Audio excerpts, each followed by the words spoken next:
Hello दोस्तों, मेरा नाम प्रियंका है और मैं एक आईटी कंपनी में जॉब करती हूँ। मैं एक बहुत ही सुंदर सी लड़की हूँ। मेरी उम्र 25 साल की है। मैं अभी तक सिंगल ही हूँ, पर कुछ दिनों से हमारी ही कंपनी में काम करने वाला रोहन मुझे पसंद करने लगा था। हम दोनों साथ में ही काम करते थे और काफ़ी वक्त एक दूसरे के साथ बिताए थे। मुझे भी रोहन पसंद आने लगा था। वह बहुत हंसमुख था और हमेशा मजाक किया करता था। मुझे उसका साथ अच्छा लगता था। कभी कभी हम दोनों बाहर रेस्टोरेंट में भी खाने चले जाते थे।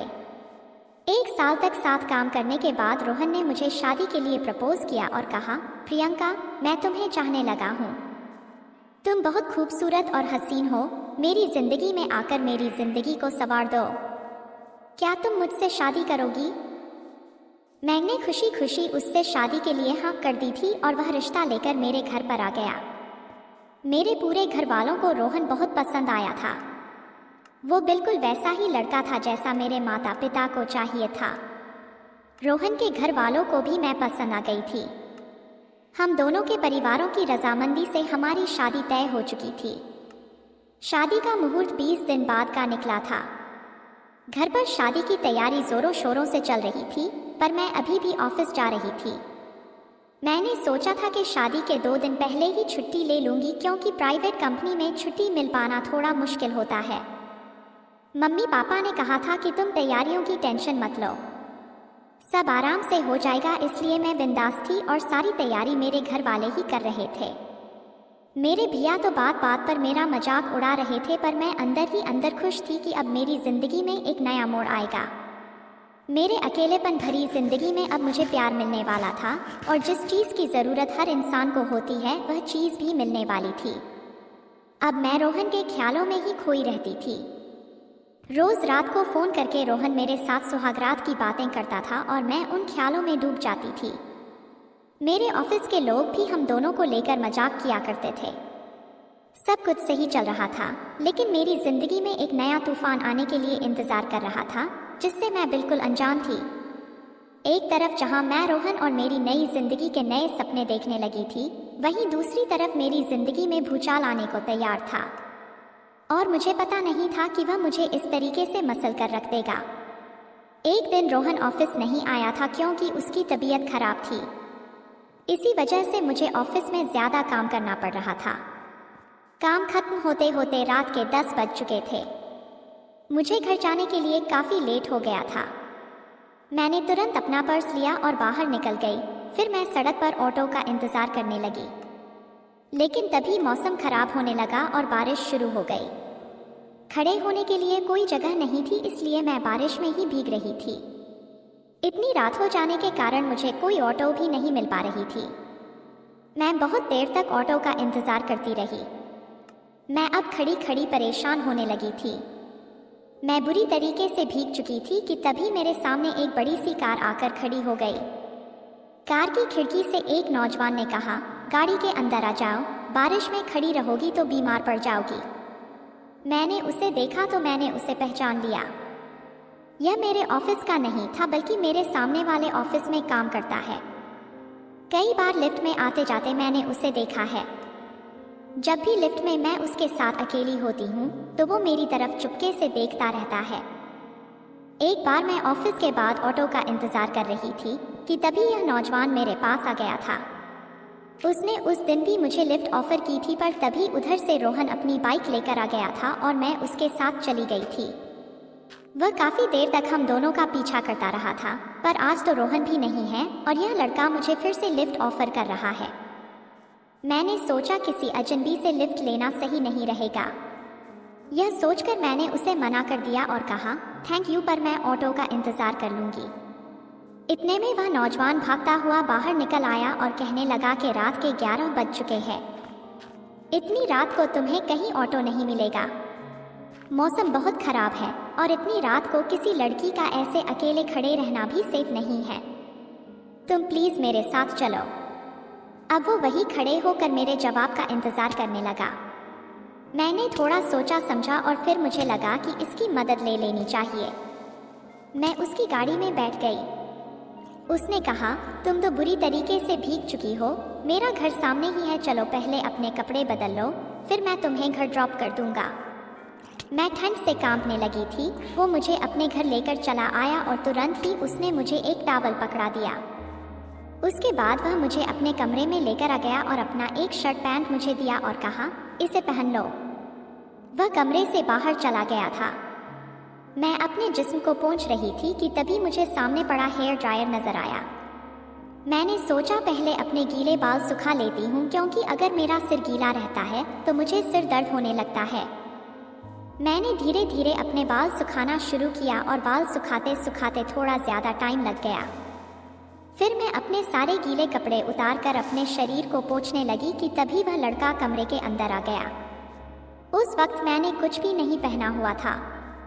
मैं सर से लेकर पाँव तक नंगी थी और उसने मुझे इस हाल में देख लिया था। एक पल तो वह मुझे देखता ही रह गया, लेकिन अगले ही पल सॉरी करके दरवाज़ा बंद कर दिया। मेरी हालत तो बहुत ख़राब हो चुकी थी। एक नौजवान लड़के ने मुझे इस हाल में देख लिया था। मैंने तुरंत शर्ट पहन लिया, लेकिन उसका पैंट मुझे नहीं आ रहा था, तो मैंने टॉवल लपेट लिया। उसके बाद जब मैं बाहर निकली तो उसने कहा, मुझे माफ़ करना पर मैं तो दरवाज़ा खटखटा के आया था, तुमने जवाब क्यों नहीं दिया? तब मुझे ध्यान आया कि उसने दरवाज़ा तो खटखटाया था, पर मैं इतनी डिस्टर्ब थी कि कुछ कह ही नहीं पाई। मैंने कहा, जो भी हुआ वो मेरी ही गलती थी, मेरा ही ध्यान कहीं और था। मैंने कहा, तुम्हारी पैंट मुझे नहीं आ रही है। उसने कहा, फिक्र मत करो, तुम्हारे कपड़े मैंने वॉशिंग मशीन में डाल दिए हैं, इसमें पूरी तरीके से कपड़ा सूख जाता है। आधा घंटा लगेगा, उसके बाद अपने कपड़े पहनकर तुम आराम से घर जा सकती हो। उसने मेरे कपड़े सूखने को डाल दिए, फिर कहा, चलो कुछ खाना बनाता हूँ, तुम भी खा लेना। हम दोनों किचन में चले गए और वह ऑमलेट और चाय बनाने लगा। खाना तैयार करके हम दोनों खाने लगे थे, पर मैंने ध्यान दिया कि वह लड़का मेरी तरफ देखे जा रहा था। तभी मुझे ख्याल आया कि मैंने अपनी शर्ट की ऊपर वाली बटन खुली ही छोड़ दी है और वह मेरे जिस्म को देख रहा है। जैसे ही मुझे इस बात का एहसास हुआ, वह मेरे बिल्कुल करीब आ गया। वो मेरी शर्ट के बटन को लगाने लगा था। तभी मेरी सांसें बहुत तेज हो गई और उसकी सांसें भी बहुत तेज चलने लगी थी। यह लड़का कितना हैंडसम है, मैं उसकी शक्ल ही देखती जा रही थी। उसने कहा, मैं तुम्हें एक पजामा दे देता हूँ, तुम इसे पहन लो। इतना कहकर वो मेरे लिए एक पजामा लेकर आ गया। मैं पजामा चेंज करने के लिए कमरे में आ गई थी, पर मैं फिर से ना जाने किन ख्यालों में थी कि मैं दरवाज़ा बंद करना ही भूल गई और वहीं पर चेंज करने लगी। मैंने टॉवल हटा दी और मैंने नीचे कुछ भी नहीं पहना था। वह वहीं पर खड़ा होकर मुझे देख रहा था। मेरे पजामा पहनने से पहले ही वह मेरे पास आ गया और मुझे अपनी बाहों में भरकर मेरे होठों को चूमने लगा। मैं बहकने लगी। उसने मुझे बिस्तर पर लिटा दिया। हम दोनों की ही सांसें तेज चलने लगी थी। वह मुझे बेतहाशा चूमने लगा था और मैं उसके प्यार में ढलती जा रही थी। न जाने कैसा खुमार छाया कि मुझे किसी भी चीज़ का होश नहीं रहा। वो मुझे चूमते हुए मेरे शर्ट के बटन खोलने लगा। किसी लड़के ने मुझे पहली बार किस किया था। रोहन ने भी मुझे आज तक किस नहीं किया था, बस मेरा हाथ पकड़ा था। रोहन का ख्याल आते ही मुझे याद आ गया कि मेरी शादी होने वाली है। पर अब मैं इस रोमांचक सफ़र के उस मोड़ पर पहुंच चुकी थी कि चाहकर भी अपने आप को रोक ना पाई। उसने धीरे धीरे मेरे शर्ट की सारी बटनें खोल दी। मैं उसकी प्यार की गहराई में डूब गई। आधे घंटे तक हम सुध बुध खोकर मोहब्बत करते रहे, लेकिन तभी अचानक मुझे लगा कि यह मैं क्या कर रही हूँ। यह सोचते ही मेरी आंखों से आंसू निकल आए। मैंने कहा, यह क्या कर रहे हो? मैं तो तुम्हें जानती तक नहीं हूँ। उसने कहा, मैं आकाश हूँ, आकाश सिंघानिया। यह नाम सुनते ही मैं चौंक उठी, क्योंकि मेरे बगल वाले ऑफिस का सीईओ आकाश सिंघानिया है। यानी कि यह एक काफ़ी रईस लड़का है और ये कहीं मुझे जानता तो नहीं, क्योंकि हर वक्त यह मुझे अपनी बिल्डिंग के आसपास मिल जाता है और मेरे साथ रोज़ लिफ्ट में एक साथ ही चढ़ता उतरता है। लेकिन मैंने कभी उस पर ध्यान नहीं दिया था। मैंने कहा, रुक जाओ, इससे ज़्यादा कुछ नहीं करो। हालांकि मैं खुद को ही रोक नहीं पा रही थी, पर शायद वह मेरी आंखों में आंसू देखकर रुक गया और कमरे से बाहर चला गया। उसने अपनी हद पार नहीं की थी और मेरी इज्जत सही सलामत थी।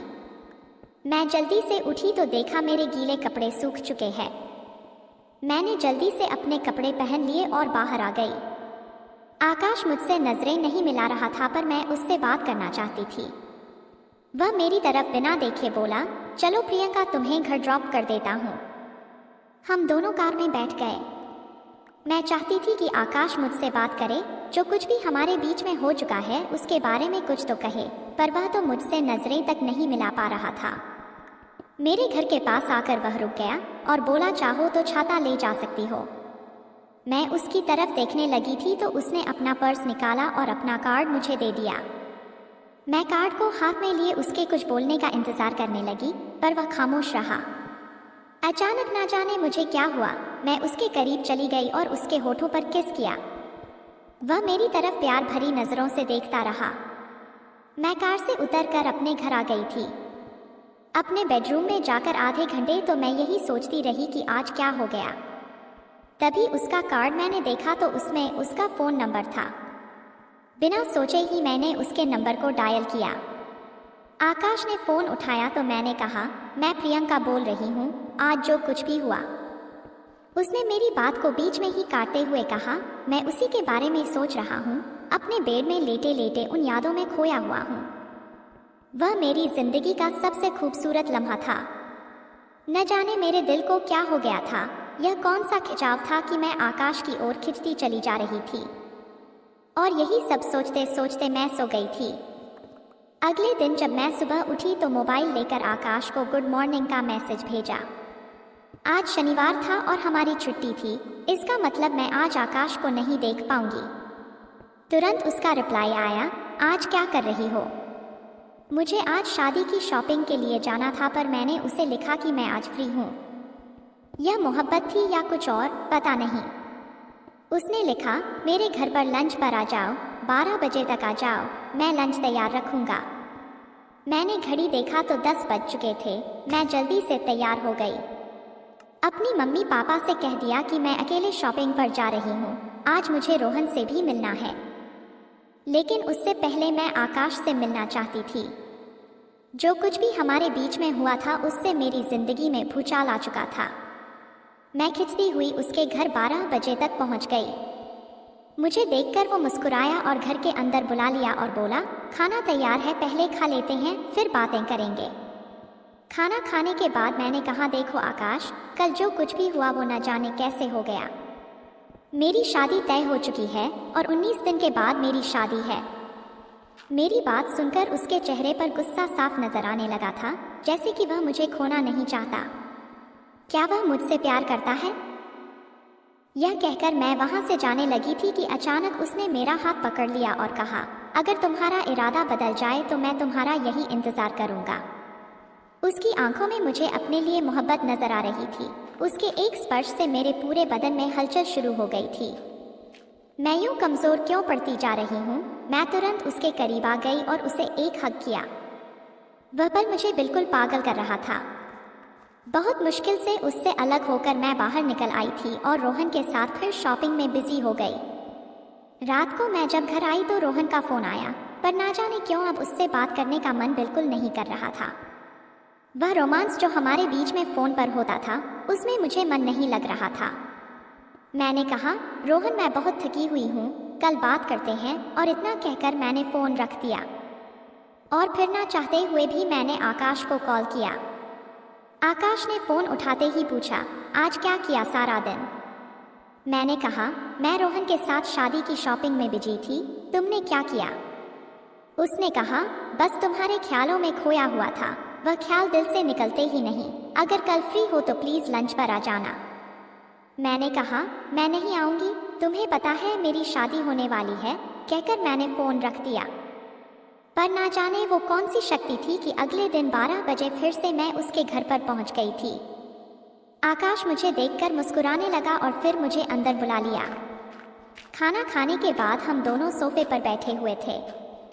अचानक वह मुझ पर टूट पड़ा और मुझसे प्यार करने लगा। मुझे चूमने लगा और बोला, तुम तो कह रही थी कि मैं नहीं आऊंगी, तो फिर कैसे आ गई? क्या तुम भी वही महसूस करती हो जो मैं करता हूँ? तो फिर यह दूरी क्यों? आओ इस दूरी को मिटा देते हैं। उसकी बातों में मैं मदहोश होने लगी थी। मैं उसके प्यार को महसूस करने लगी थी। उस पल में मैं इस कदर डूब चुकी थी कि उसने मुझे पूरे तरीके से अपना बना लिया। जब मुझे होश आया तो बहुत देर हो चुकी थी। 18 दिन के अंदर मेरी रोहन के साथ शादी है, पर मैं पूरे तरीके से आकाश की हो चुकी हूँ। आकाश ने कहा, अब तुम मेरी हो, मैं तुम्हारा साथ नहीं छोड़ सकता, चलो मेरे साथ। वह मुझे अपने साथ अपनी कार में मेरे घर लेकर गया और सीधे मेरे घर के अंदर घुस गया। फिर मेरे मम्मी पापा को बुलाने लगा। मेरे मम्मी पापा आए तो बड़ी ही अजीब निगाहों से उसे देखने लगे थे। आकाश ने अपना परिचय दिया, फिर कहा, आपकी बेटी और मैं एक हो चुके हैं, अब अलग नहीं हो सकते। उसकी इस बात से मेरा चेहरा बिल्कुल शर्म से लाल हो गया। उसने मेरी मम्मी पापा को यह बात कैसे कह दी? मेरे मम्मी पापा बड़ी बड़ी आंखें बनाकर मेरी ओर देखने लगे थे। पापा बोले, पर बेटी, कुछ दिनों के बाद तो रोहन के साथ तुम्हारी शादी होने जा रही है। लेकिन तभी आकाश ने अपनी जेब से कुछ डिब्बी निकाली।